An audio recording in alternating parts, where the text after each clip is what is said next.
But I actually think that what Tony Blair is saying, or not think, what he is actually saying is that we shouldn't fall for the fact that Boris may want to call a general election while we haven't resolved Brexit. And there's no way that we should go into general election with no deal still hanging over us.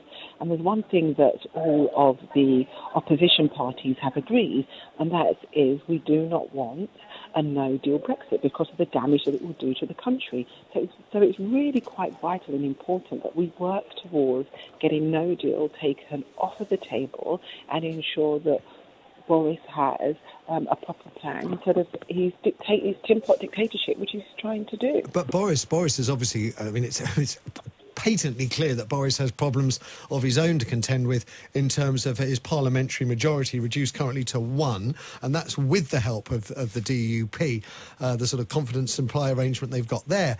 Boris has to go to the country, doesn't he? One might argue with or without a Brexit issue, because he hasn't got any kind of useful majority to do any of the things he's been promising.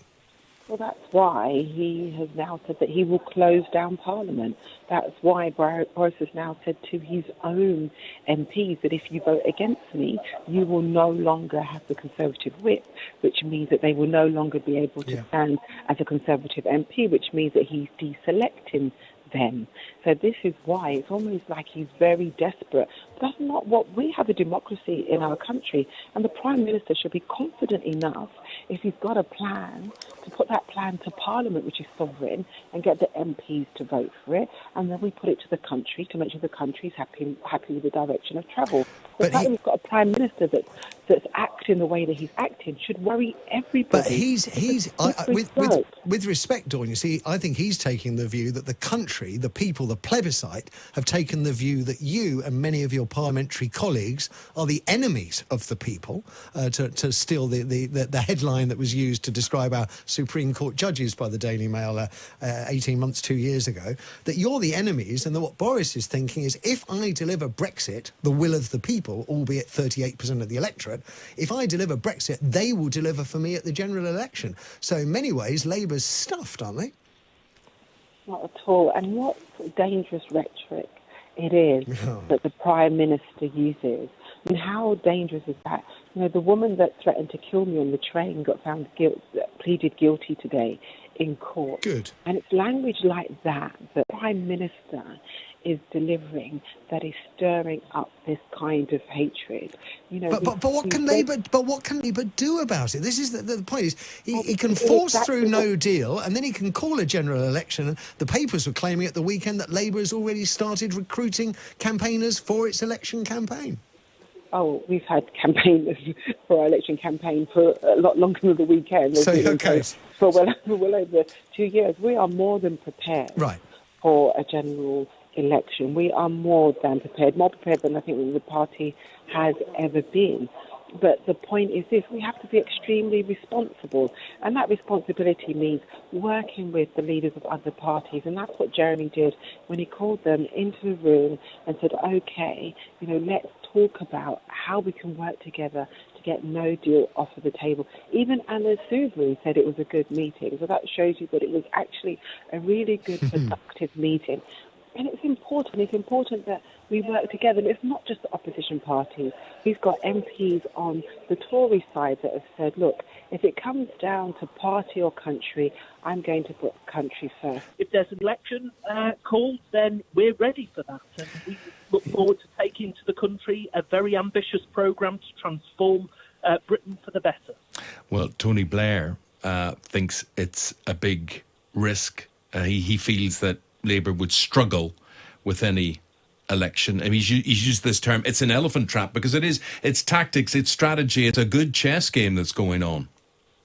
I mean, it's certainly tactics and strategy, but of course not all the cards are held by the Prime Minister. Gone are the days when Prime Ministers could go to the palace and ask the Queen to dissolve Parliament and call an election at any time. Of course, for there to be an early general election in the Fixed-Term Parliament Act within the 5 years of the Parliament, the Prime Minister of the day also needs the consent of the House of Commons, 2/3 of MPs. And what is the elephant trap, and Tony Blair is right here, would be for the Prime Minister to be given carte blanche by the House of Commons and for us to then crash out of the European Union in the middle of a general election campaign because the date would be set by the Prime Minister. No, the elephant trap is that a lot of people fear Jeremy Corbyn as Prime Minister more than they fear a no-deal Brexit. Well, I'm not sure about that, and let's put that to the Would test. you bet your house on it? Well, let's put that That's to the a no test. then, you wouldn't. Let's put that to the test in a general election, Eamon, because, the fact is that we're given the opportunity to put forward a set of policies that will offer a very different direction of travel for this country, a fairer, more equal, more open society, investment in our public services. It's not just about the issue of Brexit.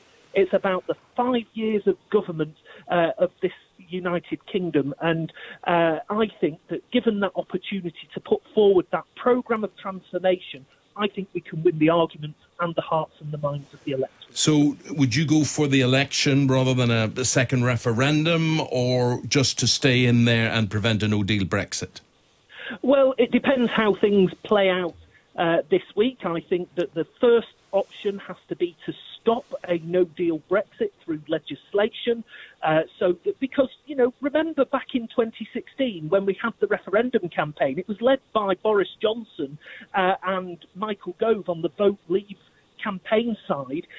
Their election literature, their election campaign promised us leaving with a deal. It said that Brexit was a carefully considered proposition, not a swift stop, and yet we're heading for that swift stop. Did they actually promise a deal?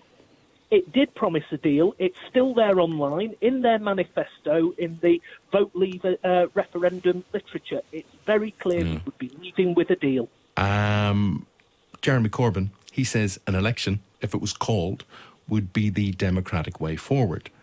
But surely Brexit, with or without a deal, is also the democratic way forward, or the democratic deal that was there in the first place, because that's what most people voted for.